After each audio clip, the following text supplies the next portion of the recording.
स्वागत है आपका। आप देख रहे हैं विशेष, आपके साथ मैं हूं अर्पिता आर्या।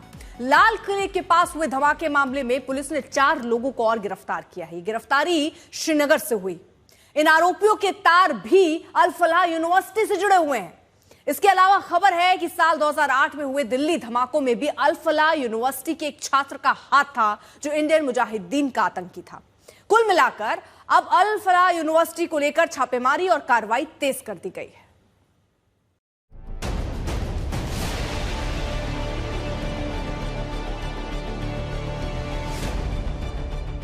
जिन लोगों ने दिल्ली को दहलाया, जिन्होंने लाल किले के पास धमाका करके दिल्ली को दहशत में डाला, उन आरोपियों में से 4 और गिरफ्तार हुए हैं।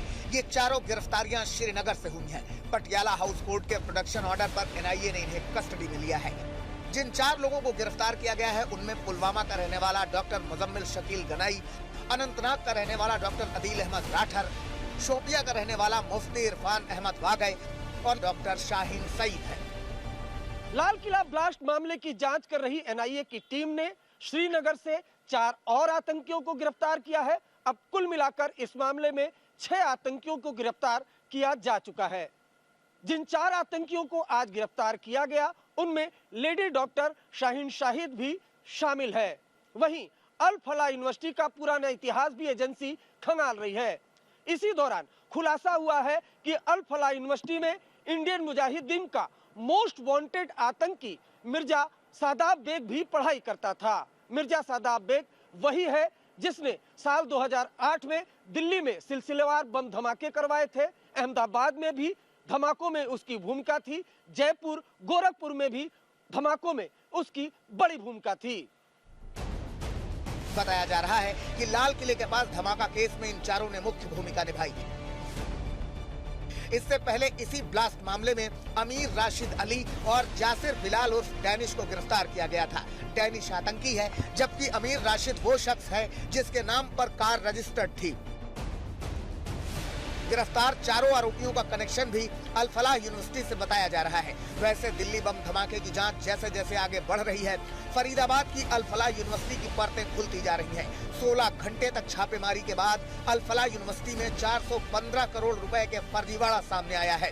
वहीं यूनिवर्सिटी की चांसलर जवाद को गिरफ्तार कर रिमांड पर भेज दिया गया है, जहाँ ईडी की टीम भी सवाल जवाब कर रही है। डॉक्टर टेरर नेटवर्क में शामिल कई आतंकी अल फलाह यूनिवर्सिटी में पढ़ते थे, लेकिन अगर पुराना इतिहास खंगाले तो इंडियन मुजाहिदीन का आतंकी मिर्जा सादाब बेग भी इसी कॉलेज में पढ़ता था।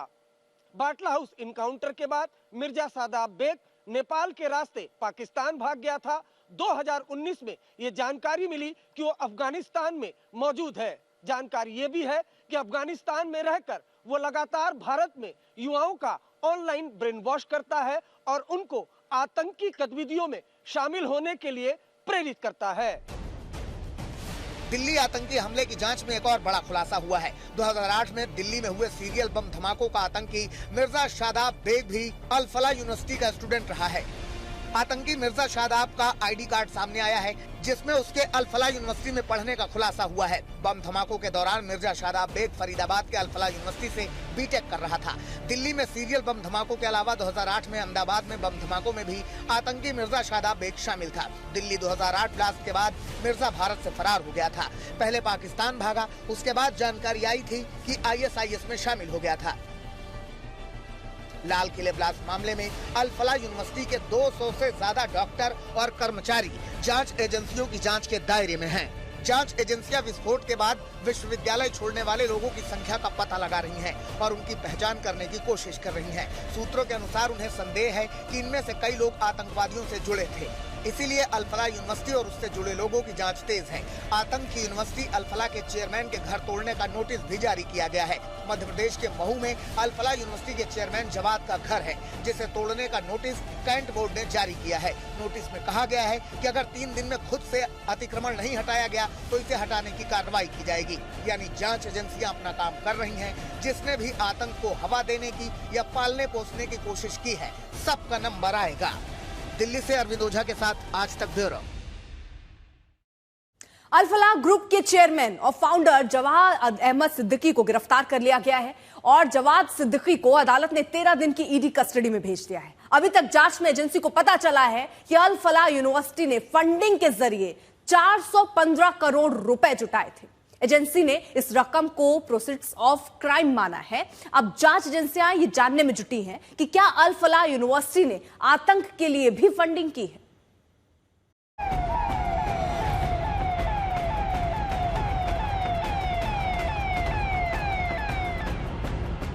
10/11 दिल्ली ब्लास्ट के बाद अल फलाह यूनिवर्सिटी पर पूरे देश की नजर है, क्योंकि किसी ने सोचा भी नहीं होगा कि एक यूनिवर्सिटी का कनेक्शन पाकिस्तान के आतंकी संगठन जैश ए मोहम्मद से जुड़ेगा।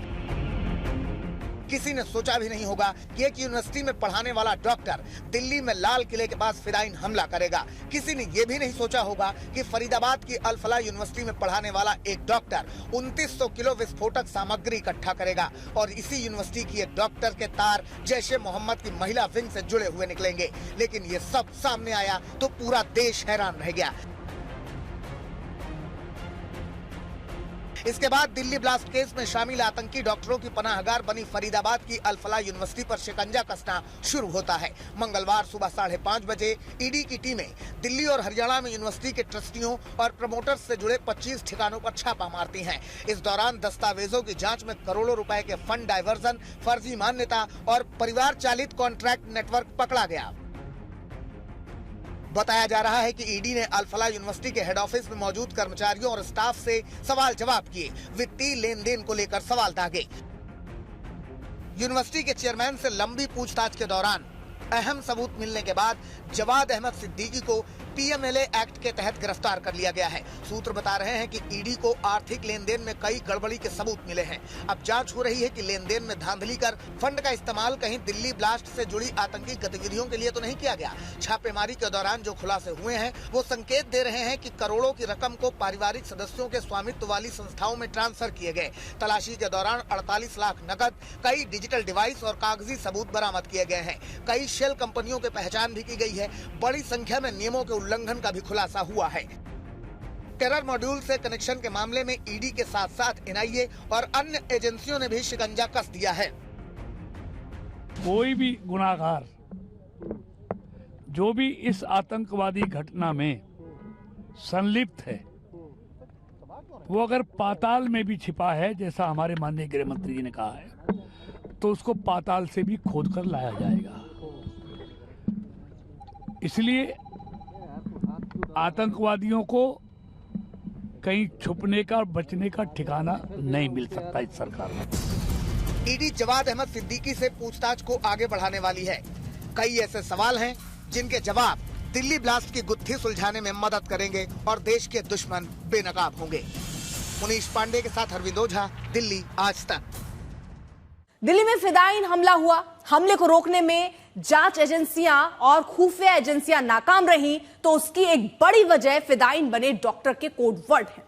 अब हम आपको बताएंगे कि कैसे आतंकी उमर ने दिल्ली दहलाई, कैसे हार्ट अटैक वाले कोड वर्ड से डॉक्टरों के टेरर मॉड्यूल ने दिल्ली में फिदायीन हमले को अंजाम दिया।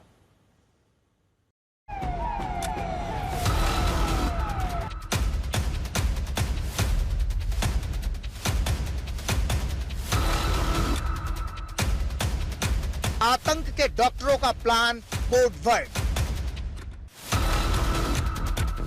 कैसे डॉक्टर टेरर मॉड्यूल ने दिया चकमा,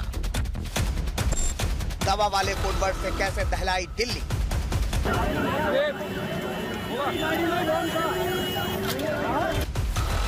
कैसे टेरर के ऑपरेशन थिएटर से मिला सुराग, तो नहीं दहलती देश की राजधानी दिल्ली।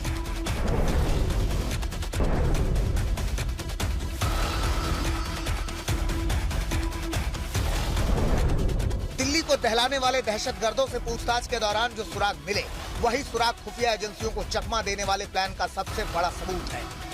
लेडी आतंकी शाहीन से पूछताछ के दौरान जांच टीम को डॉक्टर टेरर मॉड्यूल से जुड़ी सनसनीखेज जानकारी मिली है। टेरर टीम में शामिल डॉक्टर अदील और डॉक्टर मुजम्मिल ने जांच एजेंसियों के सामने जो कबूलनामा किया है, वो खुफिया एजेंसियों के होश उड़ाने वाले हैं। पूछताछ के दौरान डॉक्टर टेरर मॉड्यूल के कोडवर्ड का खुलासा हुआ है। आतंक के डॉक्टरों ने फिदायीन हमले के लिए मेडिकल से जुड़े नाम रखे। डॉक्टर टेरर मॉड्यूल लंबे अरसे से आपस में कोडवर्ड में बात कर रहा था। डॉक्टर शाहीन ने फिदाइन हमले के लिए कोडवर्ड की डिक्शनरी बनाई। खुफिया एजेंसियों को चकमा देने के लिए कोडवर्ड का इस्तेमाल किया गया।